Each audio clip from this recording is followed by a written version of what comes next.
Have you ever held yourself back from doing something important because you were afraid of being judged or criticized? Maybe you wanted to apply for a dream job, ask someone out, or share a personal story, but the fear of what others might think stopped you in your tracks.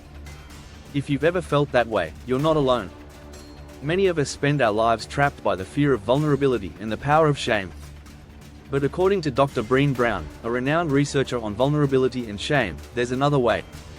In her groundbreaking book Daring Greatly, she explains how embracing vulnerability is actually the key to living a courageous, fulfilling life. Rather than seeing vulnerability as a weakness, we need to understand it as one of our greatest strengths. Let's begin by redefining vulnerability. Most people associate vulnerability with fear, embarrassment, or weakness. It's that sinking feeling you get when you're putting yourself out there without knowing how things will turn out. But what if I told you that vulnerability is also the birthplace of courage, creativity, and connection? Think of any time you've achieved something truly meaningful. Maybe it was giving a big presentation, confessing your feelings to someone you love, or starting your own business. In each of those moments, you took a risk.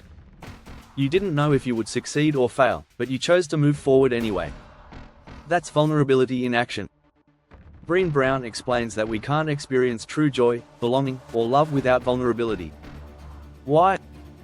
Because those experiences require us to be seen, fully, without masks. They require us to be honest about who we are, even when there's a chance we'll be rejected. Now, let's talk about shame, the emotion that often stops us from being vulnerable. Shame is the voice in your head that whispers, "You're not good enough." It thrives in secrecy, making you believe that if anyone knew the real you, they wouldn't accept you. Brené describes shame as a corrosive force that eats away at our self-worth. Here's a real-world example. Imagine a student named Alex. Alex has always struggled with math and fears being called on in class. Every time the teacher asks a question, Alex feels paralyzed, afraid that giving the wrong answer will make everyone laugh. Over time, this fear turns into a deep sense of shame. Alex starts avoiding situations where failure is possible, missing out on opportunities to learn and grow. Shame traps us in cycles of self-doubt, preventing us from taking risks or trying new things. But the good news is that shame loses its power when we bring it into the light. Brené calls this shame resilience. It involves recognizing when shame is speaking to us and reaching out to trusted people who can offer empathy and understanding. Think about a time when you confided in a friend about something you were struggling with.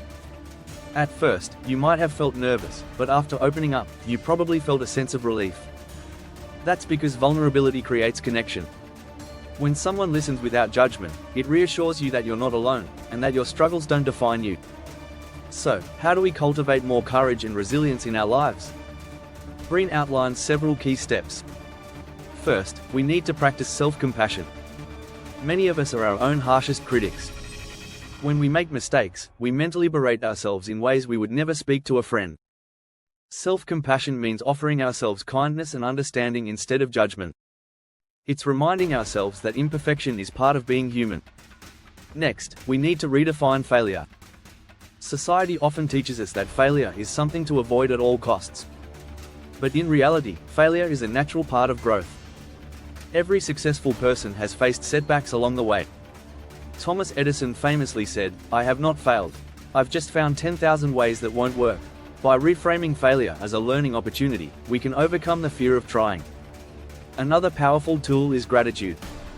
It's easy to focus on what's going wrong in our lives, but practicing gratitude shifts our perspective. Take a few moments each day to reflect on the things you're thankful for. This simple ritual can boost your resilience by reminding you of the support and opportunities already present in your life. Finally, surround yourself with people who encourage vulnerability. Find those who celebrate your successes and support you through your struggles. These relationships provide a safe space for you to take emotional risks, knowing that you'll be met with empathy rather than judgment. Brené also emphasizes that vulnerability isn't just about personal growth, it's essential for leadership and innovation. Think about workplaces where employees are too afraid to share ideas or admit mistakes. These environments stifle creativity and progress. In contrast, leaders who model vulnerability create cultures of trust, where people feel empowered to take risks and collaborate openly. Let's return to the central message of Daring Greatly. Vulnerability is not weakness. It is courage. It's the courage to show up and be seen, even when there are no guarantees. It's the courage to say, I am enough. So, here's your challenge. Identify one area of your life where you've been holding back because of fear. Maybe it's a conversation you've been avoiding, a dream you've been putting off, or a truth you've been hiding. Take one small step toward vulnerability today. Thank you for watching.